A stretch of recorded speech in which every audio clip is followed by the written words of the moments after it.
मानव इतिहास में कुछ ऐसे महापुरुष होते हैं जो न केवल अपने समय में एक मिसाल कायम करते हैं बल्कि आने वाली पीढ़ियों के लिए भी प्रेरणा बन जाते हैं। ऐसे ही एक महान संत थे संत मैक्समिलियन कोल्बे, जिन्होंने अपने जीवन और बलिदान से यह सिद्ध कर दिया कि निस्वार्थ प्रेम और बलिदान मानवता की सबसे ऊंची भावना है।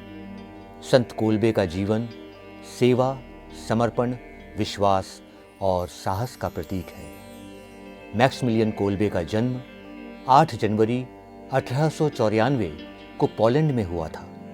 उनके माता पिता का नाम जूलियस कोल्बे, मरिया दोम्ब्रोस्का था। वे एक साधारण लेकिन धार्मिक कैथोलिक परिवार से थे। उनके माता पिता ने उन्हें ईश्वरीय भक्ति और सेवा की भावना से पालन पोषण किया। बाल्यकाल में ही मैक्समिलियन का झुकाव धार्मिकता की ओर था। एक बार उन्होंने बताया कि जब वे छोटे थे तब माता ने उन्हें डांटा, जिसके बाद उन्होंने माता मरियम से प्रार्थना की। उसी रात उन्हें एक सपना आया जिसमें माता मरियम ने उन्हें 2 मुकुट दिखाए, एक सफेद पवित्रता का प्रतीक और एक लाल शहादत का प्रतीक। उन्होंने दोनों मुकुट चुन लिए जो उनके जीवन के मार्गदर्शक बन गए। मैक्समिलियन ने किशोरावस्था में ही धार्मिक जीवन की ओर कदम बढ़ाया। उन्होंने 13 वर्ष की आयु में फ्रांसिस्कन धर्म संघ में प्रवेश किया। वे पढ़ाई में अत्यंत प्रतिभाशाली थे। उन्होंने रोम में पढ़ाई की और वहां से दर्शन शास्त्र और धर्मशास्त्र में डॉक्टरेट की उपाधियां प्राप्त की। 1918 में वे पुरोहित बनाए गए। मैक्समिलियन ने अपना पूरा जीवन ईश्वर की सेवा और ईसाई विश्वास के प्रचार प्रसार में समर्पित कर दिया। उन्होंने एक धार्मिक संगठन की स्थापना की जिसका नाम था नाइट्स ऑफ द इमैक्युलेटा, निर्मल माता के शूरवीर। इस संगठन का उद्देश्य था बुराई से लड़ना और ईश्वर का प्रेम फैलाना। संत कोल्बे को प्रचार का माध्यम बहुत प्रिय था।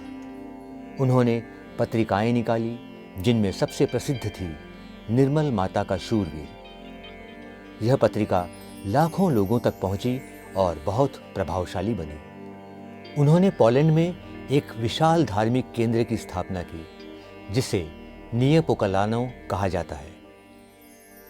यह स्थान एक साधारण मठ नहीं था बल्कि एक आध्यात्मिक शहर जैसा था जहां हजारों लोग रहते और सेवा करते थे।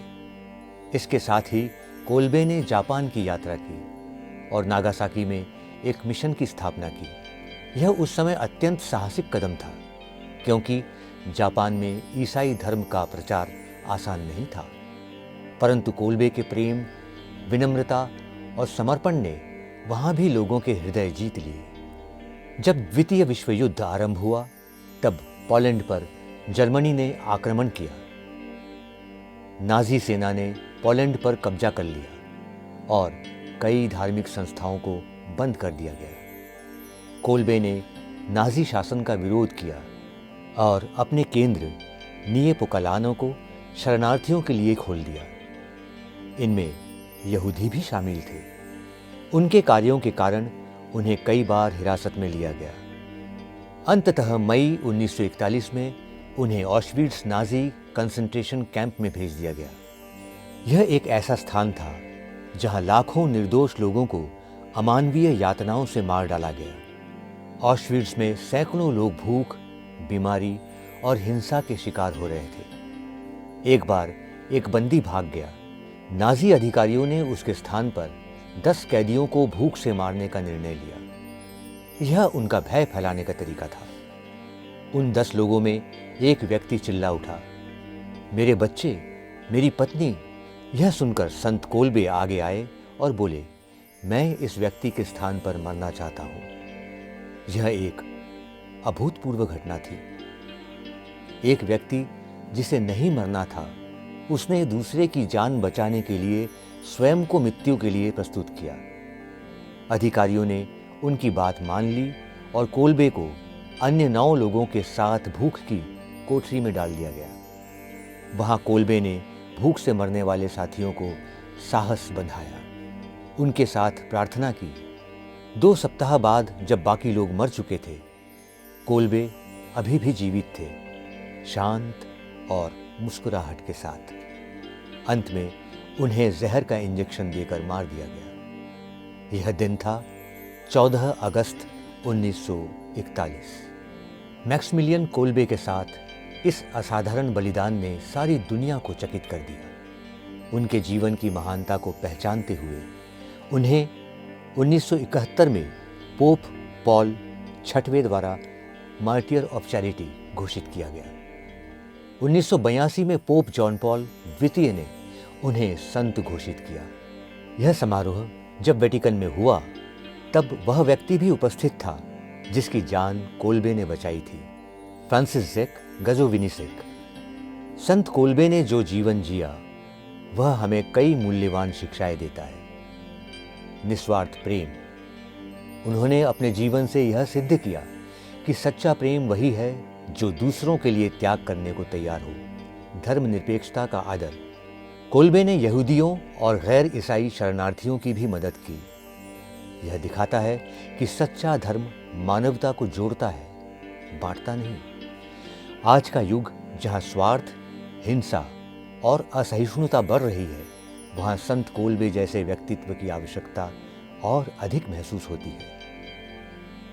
उनका जीवन हमें यह सिखाता है कि जब हम दूसरों के लिए खड़े होते हैं तभी समाज में परिवर्तन संभव है। धर्म का सार प्रेम, सेवा और बलिदान में निहित है, न कि शब्दों और दिखावे में। मीडिया और तकनीक का उपयोग यदि सकारात्मक रूप से किया जाए तो समाज में जागरूकता और सुधार लाया जा सकता है। संत मैक्सिमिलियन कोल्बे का जीवन एक दिव्य संदेश है, न केवल ईसाई समाज के लिए बल्कि संपूर्ण मानवता के लिए। वे एक ऐसे दीपक थे जिन्होंने अंधकार में प्रकाश फैलाया। उन्होंने मृत्यु से नहीं डरकर यह साबित कर दिया कि प्रेम सबसे बड़ा बल है।